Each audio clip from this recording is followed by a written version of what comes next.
You are experiencing the Knuckleheads of Liberty podcast. It is March 25th, 2024, and welcome to the Knuckleheads of Liberty, where we're bringing you the people and the organizations fighting for liberty around the country and in your region. And today we're specifically going to be talking about FreedomFest. It's definitely one of those great conferences that happens every year, and we have a special guest here to tell us all about it. Valerie Durham, she is the Executive Director of FreedomFest. But before we get into that, let me introduce you to the rest of our panel. In our lower left-hand corner, we have our invisible hand, James Just, who is a very visible hand today. And he is... Yeah, it's like the second week in a row I've been invisible. I'm not very invisible these days. I guess not. Yeah, with Leon gone, and of course no Leon today and no Tim. But in our lower right-hand corner, we have our special guest today, and that's Valerie Durham of FreedomFest. So we're going to enjoy talking to her. And my name is Jason McPhee, and I'll be your host. So we are going to talk about FreedomFest coming up and the past FreedomFest. And we'll have a few snippets from some of these events too as well. And but before we get into that, we always start out nowadays with a Liberty quote. So let's jump straight to that. And I've found out this has extra relevance today too, and I'll let Valerie talk about that when she gets a chance to talk. But this one is from Ben Franklin. And it seemed particularly relevant given what FreedomFest is all about. And it says, it is a common observation here that our cause is the cause of all mankind and that we are fighting for their liberty and defending our own. And he said this apparently before signing the Declaration of Independence, or it was very close before signing the Declaration of Independence. And of course, Ben Franklin's one of our founding fathers. He's sort of one of our great scientists from the history of the United States. And of course, he's also one of our early journalists as well. So a real pivotal figure there. But boy, I tell you, it just seems like that's what FreedomFest is all about. I mean, all these people who are getting together down there, they're not just fighting for their own liberty, they're fighting for everybody's liberty. So I thought that was kind of an interesting quote. You guys have anything you wanted to say about this quote? Well, I'll get in real quick. So before Valerie's got the good story. So I'll go in real quick. It's that is true, right? Oftentimes, those of us who fight for liberty are fighting for people who don't actually quite believe in it until they need it, and that's one of these things that I think we should all be mindful of. I'll use that phrase. All right. Sorry, Valerie, to step on your toes. But no, I love that. And I think it's true. I think we all get concerned about the idea of a slippery slope when it comes to losing our freedoms. But the truth is there's also a stair-stepping slope. When we build up our freedoms, we build up those freedoms for everybody. And I think that's an important thing to realize, that when we fight for our own freedoms, we create more possibility for everyone to experience freedom, and that is the goal, is that freedom is for everyone. And that is one of the beautiful things that I think the principles of that early revolution, the principles were there, and we've had to expand that more and more over time. And that is one of the things we talk about at Freedom is how do we introduce freedoms to more and more people who maybe haven't had the chance to experience freedom in the past? How do we expand those freedoms at all time? I'll just share, I'm a direct descendant of Benjamin Franklin. And so it was very fun to start with Grandpa Ben. I'm a 10th generation direct descendant. And my dad, it's a family business, FreedomFest is a family business. He started FreedomFest back in 2002 when he was the president of FEE. He often dresses up like Ben Franklin, looks quite like him. And real quick, Valerie, FEE stands for? The Foundation for Economic Education. Yeah. Okay. Yeah. And so he was president of the Foundation for Economic Education, America's oldest free market think tank, still in existence today, does incredibly great work. Leonard Read was the original president there. And Ronald Reagan was often known to read the periodicals and articles that came out of FEE. And so they've been very influential in the liberty movement. And when he was president, he saw this need for people who care about liberty to come together. And he thought to himself, what if we created, at the time it was called the Fee National Convention, but an opportunity for everyone who cares about liberty to come together. And since that time, it's expanded to just become FreedomFest. But we still have that basic principle. And we recognize that liberty is not just politically focused, although that's extremely important. Political freedom is very important. But we have a 360 experience of liberty in our lives. And every facet should be supported with greater freedom and liberty, whether it's economic freedom, financial freedom, health freedom, cultural and social freedom, intellectual freedom, creative freedom, business freedom, professional freedom, things of this nature, the freedom to travel, the freedom to express, the freedom to own property and actually own it. Things like this are really important. And so you'll find that multiplicity of experience and topic at Freedom Fest when you come. And so that's a little bit of what it's all about. And we're definitely in the game of expanding freedom to everyone. Yeah.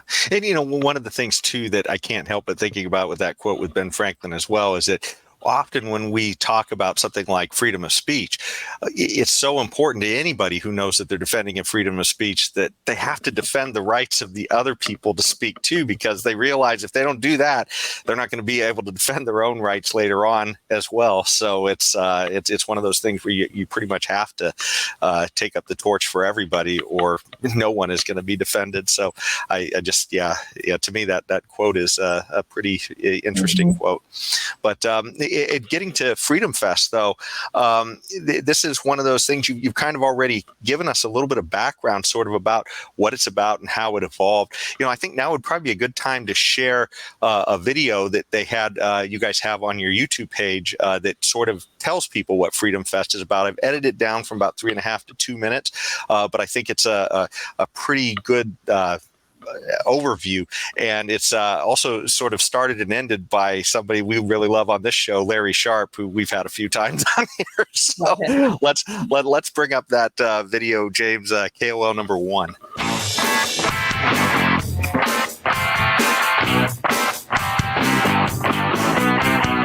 One of the best things about Freedom Fest is while you can go to other places to talk about liberty and things like that, here you find a diverse group of people who will always teach you something new and make you think differently about the liberty movement. There are all kinds of vendors here, all kinds of electeds. There are speakers, celebrities. We all have one thing in common. We think that there's too much government, and we think that our personal freedoms have eroded over time. So many of your favorite libertarian celebrities are here at Freedom Fest. Kevin O'Leary, Kevin Sorbo, Penn Jillette, John Stossel, John Mackey, Glenn Beck, Justin Amash, Candace Owens, Mike Lee. You not only get to hear them speak, you get to talk to them because our speakers are part of the action.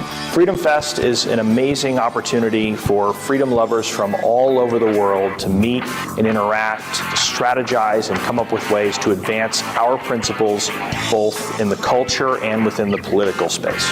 Because Freedom Fest attracts a wide range of people, both conservative and libertarian, Republican, maybe there might even be a few progressives here, we have an opportunity to network with people who otherwise I might have to take a flight across the country to talk to. One of the best things about Freedom Fest is coming here and learning that you are not alone in your fight for freedom in this country. There are so many like-minded people who share your beliefs, who share your values, who are ready to stand shoulder to shoulder with you as we advocate for a freer society. Freedom Fest is one of the most important places to go every single year if you're in any way, shape, or form connected to the liberty movement. Because if you're not here, people think something's wrong. You're supposed to be here. Yeah, so that Yeah. So that's an overview. James, maybe we could bring up the page too as well. So this is the Freedom Fest main page. So you can come here and find out more information about it. So let's see. So what do you think, Valerie, are some of the most important aspects that I guess are put across at this conference? I mean, are there certain aspects of liberty that are sort of more highlighted than others? Well, over the years, Freedom Fest, because we look at liberty from so many different angles, we've been at the forefront of a lot of interesting conversations. We were discussing the other day in one of our team meetings that back in 2012, we had our first session on Bitcoin and blockchain. Didn't know what in the heck we were talking about. We were like, I guess we should talk about this thing.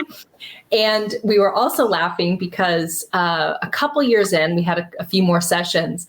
Somebody came and told us very proudly how he had purchased this can of Coke for 12 Bitcoin. And he had actually used his Bitcoin to buy this can of Coke.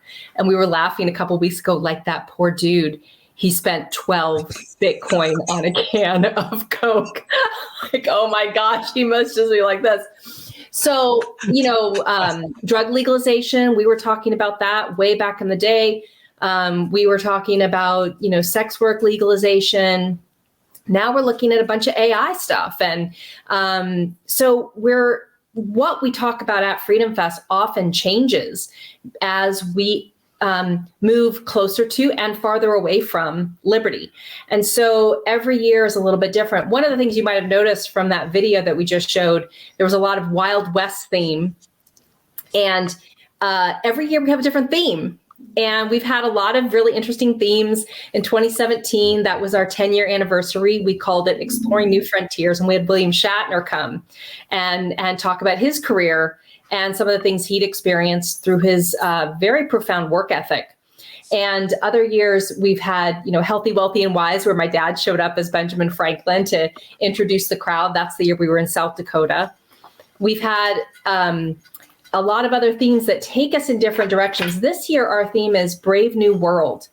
And we pose it as a question mark because we really wonder, are we entering into a brave new world kind of scenario that Aldous Huxley wrote about back in the 1930s. It's a really old book, but it's got so much relevance for today as technology becomes more and more present in our lives. Is that something that's going to free us, or is that something that's going to tie us down, or some combination thereof? And these are really important questions because does the phone, it ties us down in some ways where we're constantly scrolling and looking. At the same time, it gives us access to so much incredible information. Transportation, self-driving cars, hey, they can get you somewhere. Maybe it's a little easier. You don't have to worry about driving so much. But at the same time, if there's a pandemic, are we going to look at government being able to shut down those cars, not let you go places and keep you at home? So we're going to talk about a lot. Tech freedom is a hugely important topic. It's definitely one of the things we're covering at Freedom Fest this year. The AI phenomenon is a really important conversation to be having. There's a lot more we're going to be talking about at Freedom Fest, but yeah, it evolves based on the theme, based on what's going on in the world. One of the things we have to look at is now we've legalized a lot of drugs in this country. Is that working? Is that not working? So we're, sometimes we can turn back and look and see how is that working. Mm-hmm.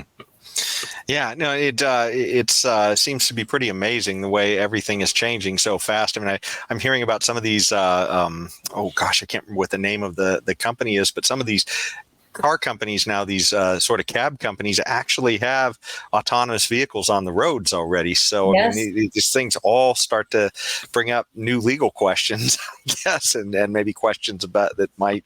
And the technologies are coming up so quickly, we don't even have time to grapple with the ethics and the etiquette around these things. And they're profoundly influencing our lives. And yet we don't have a moment to stop and say, should we be vaccinating en masse? Should we be, connecting via AI? Should there, how does ChatGPT affect academics? And now all these worries come up. but we don't really know how to grapple with it. And so that's one of the things I really like about the conference is that we bring together experts in all of these fields, and we have really proactive, solution-oriented conversations about it. It's really easy to get into a bunch of doom and glooming, and that's fun and all of that. Like, oh, the sky is falling, robots are going to take over the world, But the fact is, we do have challenges, but by bringing people with real intelligence and expertise and depth of thinking, having a really great panel or a really great debate on it that allows people to make a decision and to think about things, that's how we really make progress.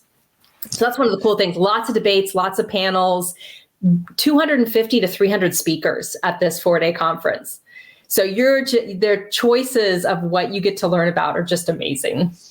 Yeah, I think it's actually important that we actually have people think about things. I saw something yesterday. I was perusing something. I don't remember what I was perusing, but there came a story that this teenager realized that his washing machine, his mother's washing machine, was actually using 3.6 gigabytes of data a day.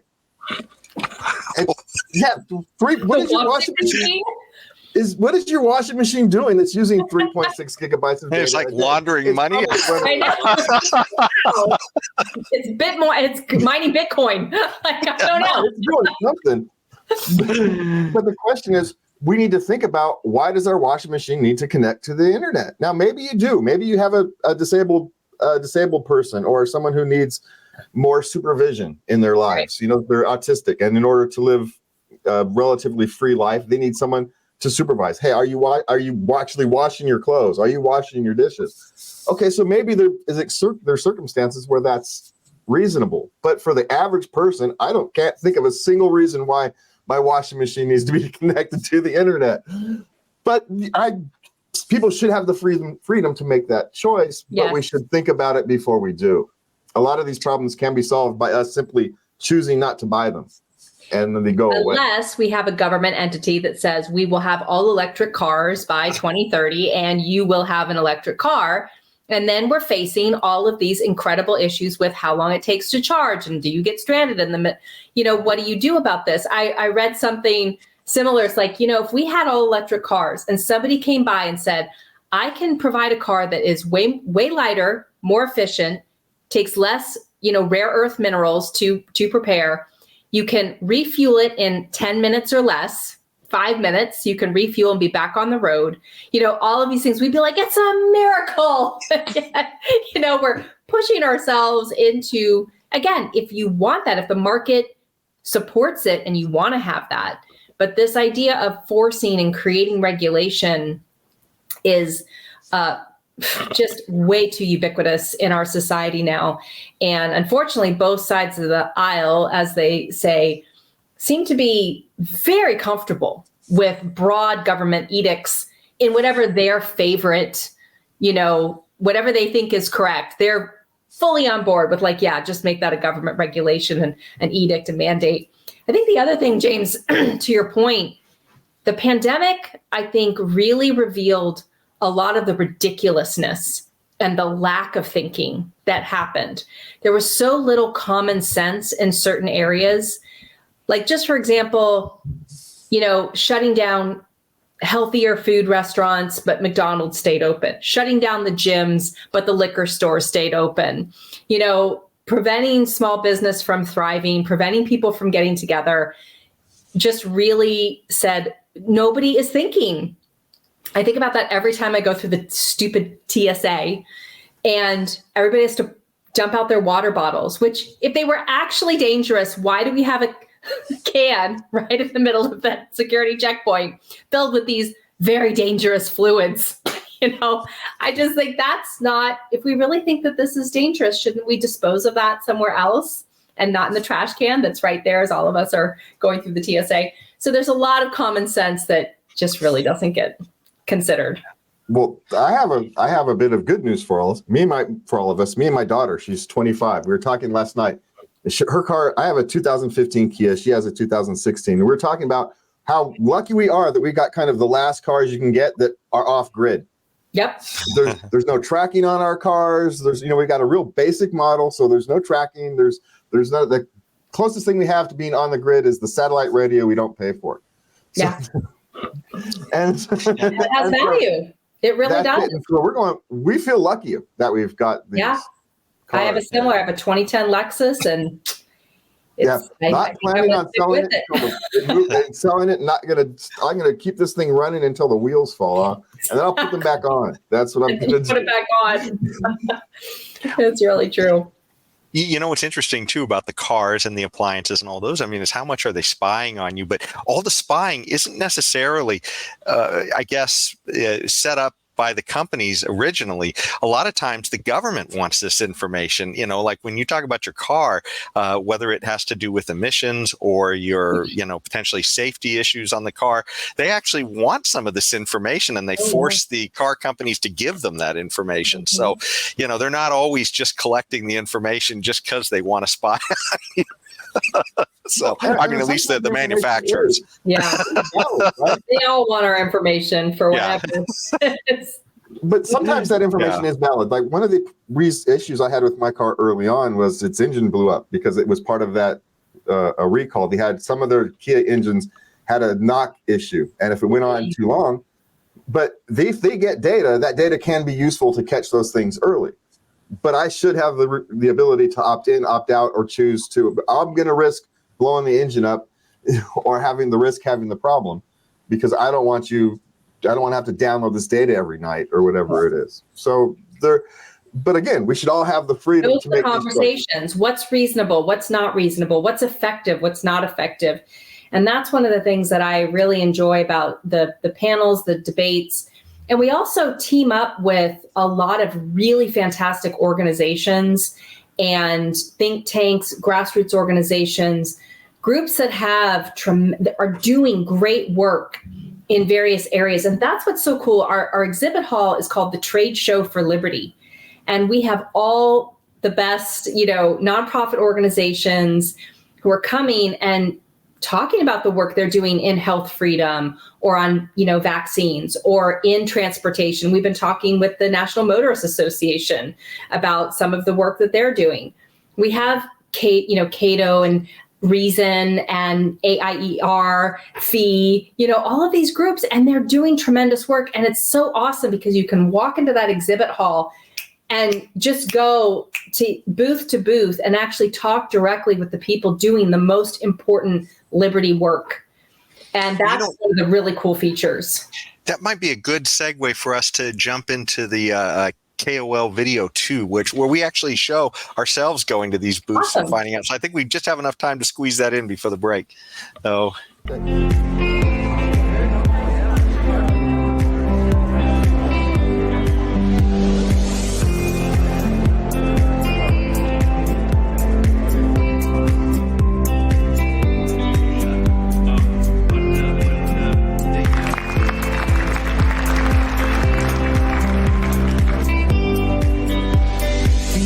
This is the Knuckleheads of Liberty coming to you from FreedomFest 2022 from the Mirage in Las Vegas, Nevada. This is the final day of the conference. It's just wrapping up. You can see the main stage behind us going on right now. There's a lot of activity still in the exhibition hall, but boy, it's been a great conference. What do you think, Leon? I think it has been fantastic. We always talk about life, liberty, and the pursuit of happiness, which came out of one of our founding documents, the Declaration of Independence. But this is where you see it in action, where you meet all sorts of people of different walks of life who talking about spreading that message of liberty. It's been fantastic. Young Americans for Liberty, we're here and we're asking people to sign what we call our free speech ball. And what we do at Young Americans for Liberty is we recruit college students on campuses. First off, we let them know, if you think liberty, you're not alone. There's other people like you that actually think the same way. And so we connect those students together, but then we also support them. So say the administration is saying, this is hate speech, you can't say this, or you can't organize, you're not allowed to do that. We'll support. Gun Owners America, we've been around since 1976. We're a nonprofit, 2A organization. We're basically out there fighting for our Second Amendment rights. The biggest part about us that sets us kind of different from everybody else is we're the only no compromise organization. We believe that our Second Amendment was made for exactly what it says, and it's to uphold from tyranny. So we believe in no gun control, and we believe we have enough gun control that's already been put out on our books. Party. Angela, you want to tell us a little bit about how things are going for you here at Freedom Fest? Yeah, things are going great. We are just spreading the message of the Libertarian Party, letting people know that we're all about economic and individual liberty. We want to give people an additional option when they hit the voting booth, and we also want to get them politically and culturally engaged in their local communities, because I think that's where real reform begins. Well, for 40 years, we've helped students get through their graduate and undergraduate programs with support funding, which we collect from private donors. We don't take any government money, of course. We've been creating Austrian scholars for the last 40 years as a nonprofit. One of the things we're doing here is promoting our new graduate school, because we figured out with all of these PhD economists we've created and this new thing they call the internet, that rather than fund students to go to other people's schools, we could create our own. And that's what we've done. We've created an online master's degree program in Austrian economics. It's the only purely Austrian economic graduate degree program in the U.S.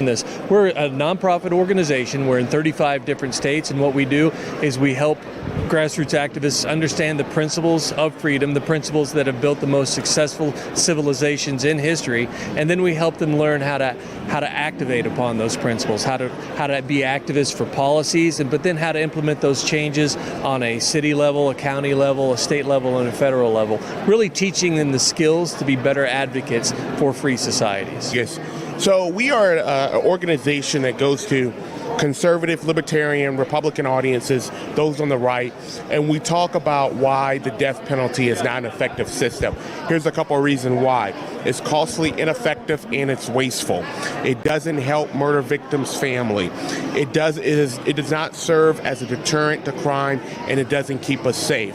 It is basically big government at its finest. So check this out. I don't trust government to give me accurate COVID numbers. I don't trust government to deliver my mail on time. Why on God's green earth would I trust the government with a matter of life and death? You sound exactly like a libertarian. So there you go. But that's exactly the kind of people you'll meet on the floor at Freedom Fest, and there's a lot more tables out there. Way more. So, but yeah. 150 to 180 exhibitors. I mean, all like that, with passion, focus, vision, work, and all just like that quote at the beginning, all striving for greater liberty for all mankind. It's just awesome. Yeah. Well, if you're watching us on public access, we've got a breakaway right now, but you can catch the rest of this conversation online. So just check us out you can check us out at knuckleheadsofliberty.com, or go to YouTube, Rumble, Spotify, or Facebook. Actually. Okay. So let's back to the show. I guess take all the gloves off and do all the promoting and selling you want. All right. You don't have to be careful with language anymore. That's the nice part about this thing. Yeah. Well, I was going to say maybe now's a good time to talk about some of the guests that are coming up, because aside from having all those great booths of people that you can go meet, some of those, by the way, are speakers too at some of those tables as well. Those tables, a lot of them are providing content, breakout sessions, main stage sessions. So it's a really great mix. So a lot of your Liberty heroes end up at Freedom Fest. It's another great reason to come back year after year, because some of your favorites can come back year after year. I mean, Larry Sharp is one of our ambassadors, Maj Touré, Spike Cohen, Steve Forbes, John Mackey, and now Lisa Kennedy. Those are all of our ambassadors come back year after year. But the people that we're really excited about this year, Ice-T is coming to Freedom Fest this year. Grammy Award-winning rapper who has taken on the system in many ways, a deep believer in free speech. James, can you bring up the visual real quick while Valerie's talking so we can see all these people? Oh, great. Thanks. Sorry about that, Valerie. No worries. And he's also, believe it or not, the longest-running active actor on television right now with the same consistent role. And so he's been in that acting game for a long time. He's such a passionate deliverer of just important activism in criminal justice reform, education reform, freedom of speech, that kind of thing. So I'm excited to hear about him. We also have Steven Pinker coming from Harvard. And, he's just awesome on progress and innovation and how these things are so positive for us. So taking that perspective at technology and the different ways we make progress really move us forward, and we should be excited about that. So I think for our Brave New World theme, he's really perfect in a lot of ways. We also have Lord Matt Ridley coming all the way from England, who is also a great proponent of progress and innovation. He's just written a book called Viral, which is about the pandemic and the things that went right and the things that went wrong. And I think his insights on that are going to be super valuable. Emily Campagno is coming from Fox and Outnumbered. She'll be joining her good friend Lisa Kennedy. And of course, Tom Woods, John Mackey of Whole Foods, Michael Shermer, a great scientific journalist, will be talking. Emily Austin. Of course, we talked about Larry Sharp. Baron Baptiste is coming. His parents basically started the yoga movement in America back in the 1950s. And now Baron is this proponent of power yoga, but also this mindset of activating your own personal life. And I'm a firm believer that we have to have freedom in our minds. We have to get rid of limiting beliefs. We have to get rid of our own defeatist attitudes in order to experience freedom. And once we do that, we can start to propel freedom in other ways. And so he's going to be talking about how to activate freedom in your personal life and how we can grow that out. Robert Kiyosaki's coming back, Rich Dad, Poor Dad. And also, I'm really excited that this year we're bringing a fantastic entrepreneur named Sean Nelson. He is the CEO of Lovesac.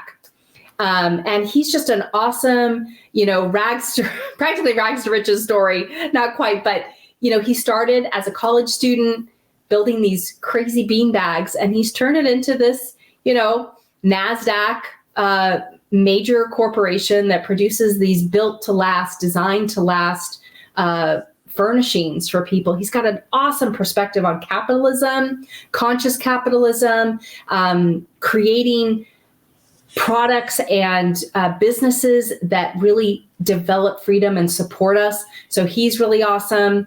Governor Joe Lombardo is coming, the new governor of Nevada. And after everything that Freedom Fest went through with the shutdowns in 2020 and the way that Governor Sisolak at the time was just so heavy-handed with the mandates, we're really excited that Joe Lombardo will be greeting us at Freedom Fest and welcoming us. We've got Grover Norquist, Roberto Salinas. We've got, Helen Ray, and the list honestly goes on and on. We are in our early bird period. So tickets are at the lowest you'll see. They're only $397 right now. And if you use Knuckleheads 50, you get another $50 off. But what's exciting about that is that we're just at the beginning of confirming really great speakers, really great sessions. So I recommend everyone does themselves a favor, sign up now, take advantage of the low price, and just watch how the conference comes together. By the time we launch the agenda in mid-June, you are going to be blown away by the number of sessions, the number of speakers, and the great time that you're going to have at Freedom Fest, I tell you. Yeah, it always seems like you guys are adding people right up to the end. We do. We really do. And there's always some surprises too. Like we think, okay, we've, invited all the people we want to invite who can come this year. And then we'll inevitably get that phone call, from somebody who's like, so-and-so wants to come to Freedom Fest, and we're like, okay, how do we make room on our main stage? Because it's already full, but we always try to bring the very best people to Freedom Fest. And it's just such an intense, and you guys have been, it's just such an intense and great 4 days. Yeah. Well, hopefully you'll surprise us with somebody from Argentina. That would be great. Let me just say, I really recommend you get your tickets now. Okay. Yeah. He does have a country to run, so there's always that caveat, There you go. So I guess one of the questions I wanted to ask is, I guess you guys hop around because, like I said, when I saw you guys the first time, it was in South Dakota, as you mentioned, and then you guys were back in Vegas, and that's where we had our video footage from, was in Vegas. Then you guys just went out to Memphis this last year, and so and Jaden, maybe I could bring up the visual from that. And I was just curious, how did that go? We would have loved to have come, but we just couldn't manage to work it into our schedules. But that's something where we're definitely thinking about trying to make it this year. So now that you guys are back in Vegas. We've always been in Vegas up until the shutdown in 2020. And 2021, we just didn't trust that Sisolak would keep Vegas open. It was too risky. Meanwhile, Governor Kristi Noem in South Dakota was like, hey, South Dakota's open, come. And so we did. We went to Rapid City right outside Mount Rushmore and Crazy Horse. We had an amazing experience there. I think people were really, anxious to get out of the house after being shut down so horribly. So that was a tremendous event. And then, like you said, we were back in Vegas. But what we learned is that we have people who absolutely love Vegas, can't wait to go when it's in Vegas. But we also have people who really loved it when we weren't in Vegas. And so it's also really interesting, I think, to take freedom to the places where freedom is needed. It's all well and good to take prosperity and, the knowledge that we have, that those of us who have invested in learning about freedom and experiencing freedom. But there are a lot of people out there who are denied the opportunity to understand freedom, who are actively, it's kept from them. And those are the people we need to engage with. There are a lot of people out there who are working hard, who don't have necessarily an understanding of these freedom principles. And I loved going to Memphis. I loved the fact that Graceland was there. The civil rights movement was so huge right there. And if you think about let's go back to the music.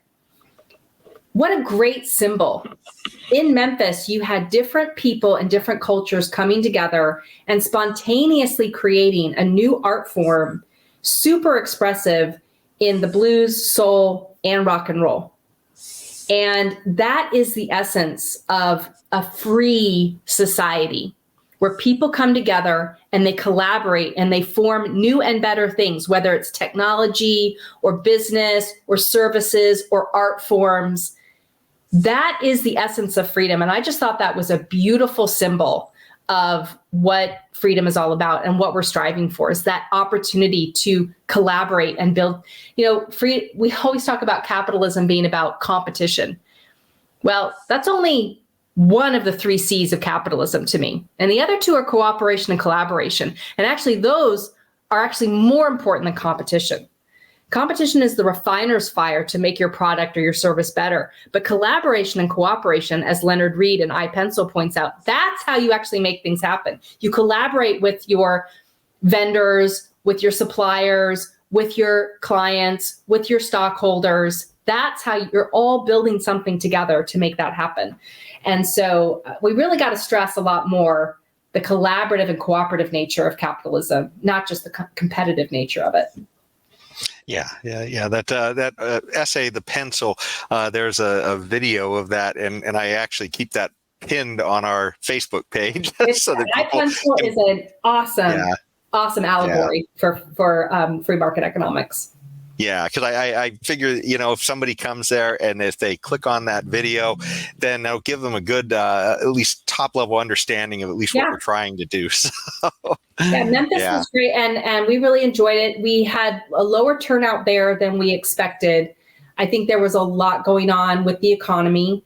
That's when inflation was really going crazy, and you just never know. But this year we're back in Vegas, and we are, and it's also a presidential election year, and we are likely to have a lot of politicians, candidates, folks coming out and talking. So if you want to meet some of your favorite politicians and candidates, it's going to be a great place for that in Vegas this year. Favorite politician? Isn't that an oxymoron? I know, that might be an oxymoron. There are a few we like, right? Maybe, hopefully. How about the what is it? The least disliked? politicians? Maybe. I shouldn't talk. I do have a I did It's part of my life disturbing. was a politician there. So, And that's why I love the Harry Brown principle of finding freedom in an unfree world. And really, although we have to pay attention to elections and politics and governance and all of that, we have a whole slew of tracks about how you find freedom around all the regulatory state.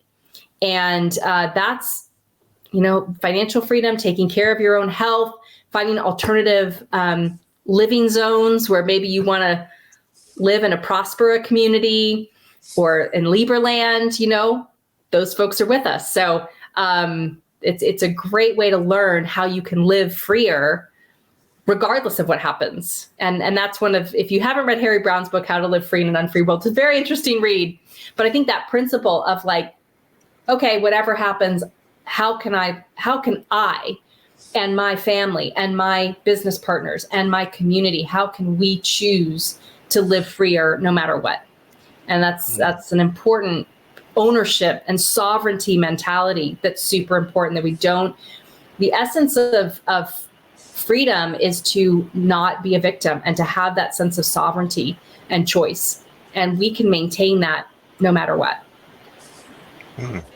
I did have one follow-up question too to the issue of going to different cities, and that's what cities are on the radar in the future, maybe? Oh, yeah. Well, next year we are planning to be in Palm Springs, which would be really fun. Kind of a little oasis. We're going to be a little earlier though in the year. We're going to be in early June rather than later in July. So it'll not be July is really hot in Palm Springs, but June is still pleasant and enjoyable. So we're going to have a great time in Palm Springs. The convention center there is amazing. There's so much art and culture and great food, and it's a real getaway. So we're working on our theme and all of that for that year, and then we'll see. We're working on some other cities. There's a lot to consider. You have to consider whether it's a draw, how accessible it is, how close the airport is, what the hotel rates are, because we try to have a good range. You go to some place like Nashville, the lowest hotel rate you're going to get in Nashville is like $350. And for some of our students and older retirees and things like that are really important to us, we really want such a broad swath of people to come to Freedom Fest. We don't like to go to a place where they're priced out of being able to come because the destination itself is so expensive. So we'll see. We're testing out this back and forth. And if Palm Springs is a good hit, maybe we'll continue. Otherwise, we know we can always stick with Vegas, and that's got a nice range of hotel rates and accessible airport and all that good stuff to think about. So no Hawaii for Freedom Fest is what I'd love to go to Hawaii. I know the Grassroots Institute would love for us to come to Hawaii. We thought about Anchorage, Alaska. We've been thinking about where are places, because that was some of the feedback we got, especially with South Dakota. How many people said, I never had a chance to go to Mount Rushmore. And now Freedom Fest is there. So now I can go to Freedom Fest and go to Mount Rushmore. So we've thought a little bit about bucket lists, and that's why Graceland is kind of a bucket list for people. Palm Springs is a fantastic oasis, getaway, vacation spot that a lot of people haven't been to. So yeah, but then you have to think about how far is it for people to travel and how expensive is it for people to travel? And we don't want to, we want it accessible for lots of people. One of these years, take it to an unfree place. You're going to have to go to DC.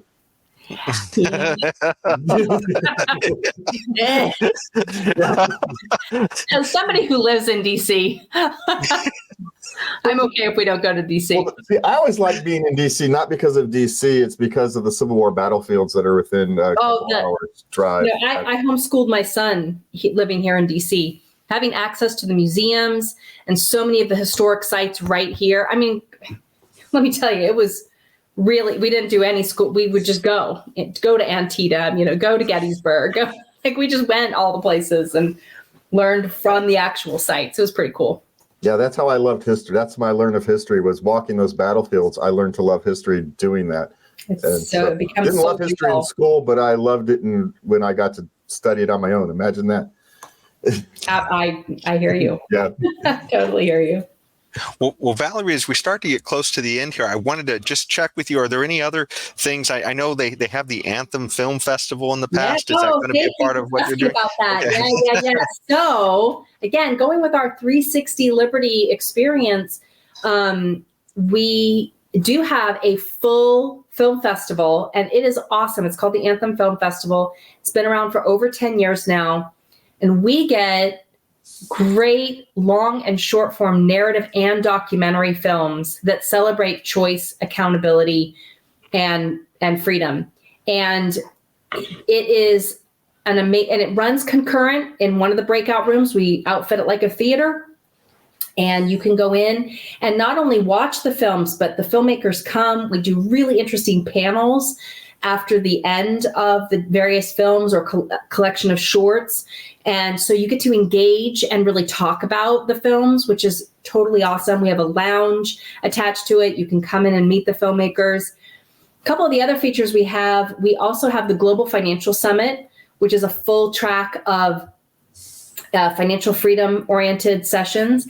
We also have our comedy show, which is the Punching Up Comedy Festival. That's super, super fun. We have comedians come and talk during the main sessions, but we also have an actual show where you get to go and enjoy liberty-based comedy. And we also have live music, which we think is really, really important. We're going to have a live art installation. So we're supporting visual arts. We've got a jam session and other live music going on with Freedom Fest, and a big party on Saturday night, our Saturday night banquet with the Spasmatics are coming. And we're going to have, I'm basically calling it like the Brave New World prom kind of experience. And so people can dress up, and we're going to have all kinds of cool lights and just amazing things. So we're also going to have a little book club experience with Brave New World. So those who get the book, read it, we're going to have a really cool conversation about that on the first day, and kind of engage with that. So if you like comedy, come to Freedom Fest. If you like films, come to Freedom Fest. If you like music, come to Freedom Fest. If you care about all the different ways that you need to experience liberty, whether it's technology, economics and finance, health freedom, if you're concerned about cultural and social freedom, all of those things are present. And if you just want to come meet really cool people who think like you do, or even who don't think like you do, but who are willing to have a decent conversation with you with intelligence, it's really cool for that. And it's set in Vegas. We're at Harrah's, Link Hotel, and Caesar's Palace. Link Promenade is right there. The Strip is on the other side. The Sphere, that new cool Sphere thing, is right next door. The High Roller is right there. So it's a really cool section of Vegas to hang out and have a great time. Yeah, definitely. A lot of people haven't seen that Sphere yet, so that's, it's so that's something to be cool. I'm telling you, you're like, now it's the moon. Now it's a kaleidoscope. It's like. Well, and the concerts inside, I've heard, are pretty amazing too. But we're getting right near the end of the show, and that's usually where we do our Knucklehead Noise Patrol. And this time we're going to do something a little bit different. It's something kind of funny that happened from Freedom Fest last year. Okay. And so, and that's Mike Rowe was at Freedom Fest, and so that's one of the many guests you had a chance to meet last year. And he wound up getting sort of harangued into doing a barbershop style quartet, and I kind of felt like it was Mike Rose singing the blues barbershop style. so maybe we can see that clip. Did not know that was coming, and he jumped right in like a pro. He was amazing. So yeah, you got to show this. This is the kind of thing that happens at Freedom Fest all the time. It's so cool. And okay, and this is edited a little too, so we took a little out. Yeah. Okay, go ahead, James. This is the absolute weirdest day of my adult life, man. I got to tell you. So we'd like to invite Mike. I mean, you mentioned you sing in the opera before. You mentioned you made a lot of bad choices, including singing barbershop. And good sight reader too. We heard that you are a phenomenal sight reader of music.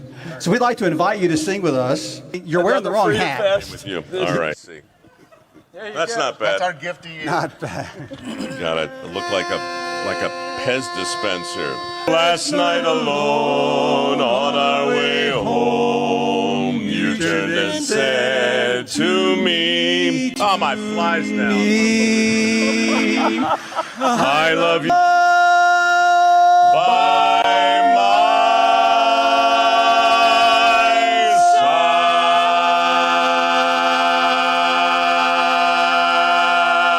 side. Wow. Yay. If you can't sing it pretty, sing it loud. All right. I don't know whether to thank you or apologize, so I'll do both. Thanks, fellas. So there you have it, Mike Rowe singing Barbershop Quartet. So again, that was the weirdest day. I Well, thought you guys might hear something worse. Amazing moments at Freedom Fest with Penn Jillette, and one time we were doing an interview with Penn and Glenn. And Glenn Beck decided that the chairs were super uncomfortable. And so he just gets up and he says, I can't sit in this chair anymore. And he sits on the edge of the stage. And so then Penn was like, well, heck, I'm going to sit on the edge of the stage. And then the moderator sat on the edge. So all just sitting, legs dangling, hitting itself. Then we had a wrestling match with William Shatner. It's just, you kind of never know what's going to happen. It's pretty that's fun. live entertainment, folks. Live entertainment. Really creative people, Well, Valerie, did you have any final things you wanted to say before we exit on Freedom Fest? One of the other things we're working on that I think is going to be super, super cool is a very high level presidential candidate debate with independent and third party candidates. And we're, going to bring that to people and broadcast it out and demonstrate, there are a lot of independent voters out there who really don't feel aligned with the left and the right dynamic. And we want to share that there are alternatives to how we govern this country and get involved in politics. So we're working on the various candidates who will come. And I think it's going to provide this alternative view that it's not just left and right. It's not just Democrat, Republican. There are other views out there of how we approach freedom and liberty and politics in this country. And we're going to prove that people can have a civil debate and make great points, go in depth, but it's not all this tit for tat and, junk that you hear, all these talking points, but we're going to get into substantive issues. So I think that's going to be another thing that people are not going to want to miss, because it's going to be a high level conversation with important viewpoints that you can't get on the national media, that you can't get in any presidential debates that are run by the Presidential Debate Commission. And so I think that's also going to be really cool and a reason to come to Freedom Fest this year. Yeah, I'll certainly enjoy the day when that's mainstream instead of what our current mainstream politics are. And that's why we have to support it, because the more we can push it, we can break through that. And we have to, if we really want the future of this country. Listen, everybody should know our early bird is ending this Sunday, March 31st. So if you're hearing this podcast before then, get on to freedomfest.com, buy your tickets. If you haven't been to Freedom Fest, I guarantee you'll love it.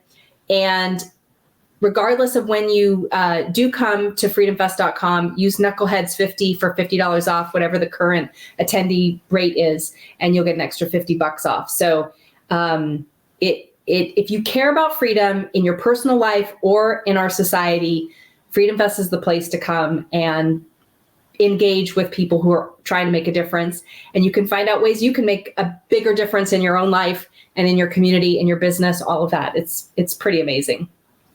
Awesome. And that's a great place to end on. Usually as we end the show, we like to tell our viewers, hey, before next week, you've just heard what's going on at Freedom Fest. You've heard us talk to people who are, running for local offices, or people who are running organizations trying to do outreach to people. And, think about what you can do in your community, because that's what this is all about. How can you make a difference in your community to move the ball for liberty? So until the next time, stay tuned and stay free. Life, liberty, and the pursuit of happiness, always and forever.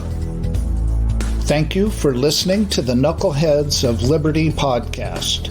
Find us on Facebook, Rumble, YouTube, your favorite podcast network, and at knuckleheadsofliberty.com.